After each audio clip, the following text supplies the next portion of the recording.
Let's cross now live to our correspondent who is in the UK on that G7 summit. G7 leaders, as you know, have been discussing new ways of new conservation and emission targets to curb climate change.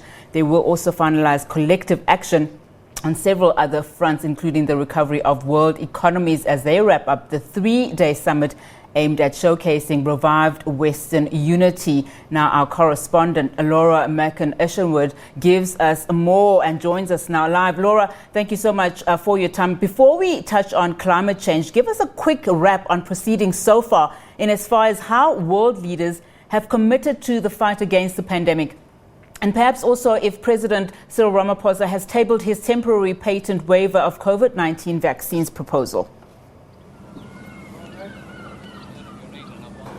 Yeah, well, as you've said, we've heard a lot about donation targets and confirmations from the likes of the United Kingdom and the United States. They're set out at the start of this summit, saying that they would be donating 100 million from the UK, 500 million from the US in terms of doses to nations that currently don't have a lot of access to them. We understand that the communique, so the document that is written up at the end of the summit to sort of detail what decisions and agreements had been come to over the last 3 days, has now been drafted, and we understand that within that is now a confirmation that 1 billion doses between the G7 nations will now be donated over the next year. Now, that's quite a substantial figure. It's not quite the 2 billion that many health campaigners have been asking for, but it is, at least a step along that road.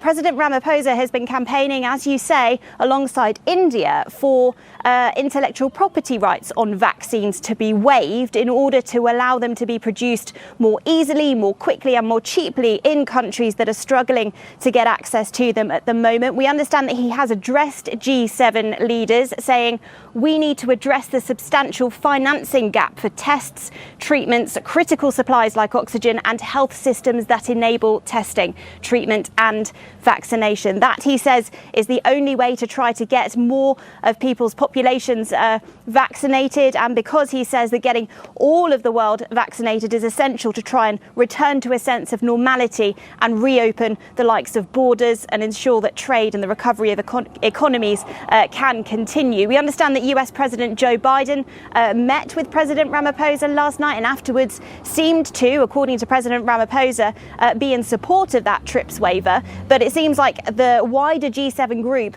may just be committing to a large-scale donation of doses rather than lifting those intellectual property rights.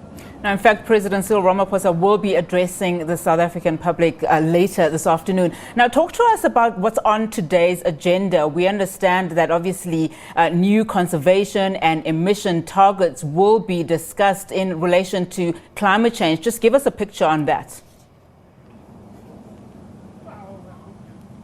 Well, of course, climate change is one of the biggest issues that the world is having to tackle at the moment. We have a 1.5 degree target in terms of that being the upper limit of global temperature rises that can be accepted before changes to the likes of melting ice caps are irreversible. So the pressure really is on for these countries to come to agreements to cut emissions, to reduce their carbon outputs.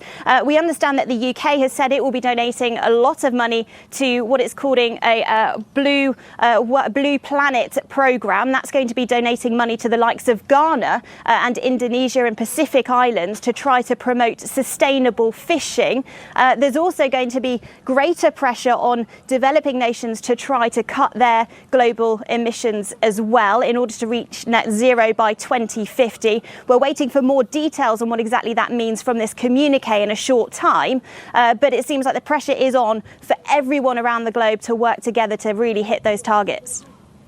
All right, today is obviously the last day that these leaders are meeting. I mean, it has been a 2-year period before they've had this opportunity. We know that the Chancellor Angela Merkel, also her last year, in power in Germany after a 16-year plus run. How has she been received during the summit? And maybe unpack any other things that are likely to happen today. Well, yeah, Angela Merkel obviously has been a big player on the political scene around the world for the last 4 years, as you say, and before that as well.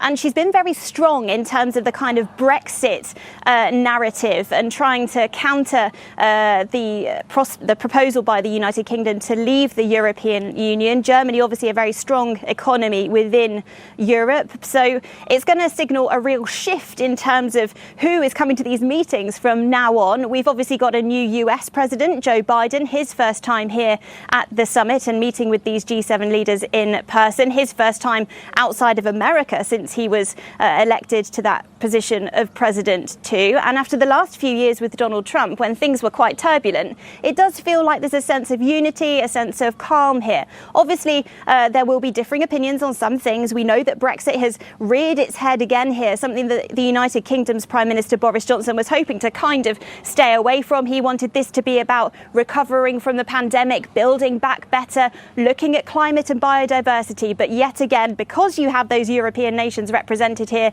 they are bringing those issues to them. In terms of the rest of today, well, we're sort of drawing things to a close now. We're waiting for that communique, as I say, to find out exactly what agreements have been made.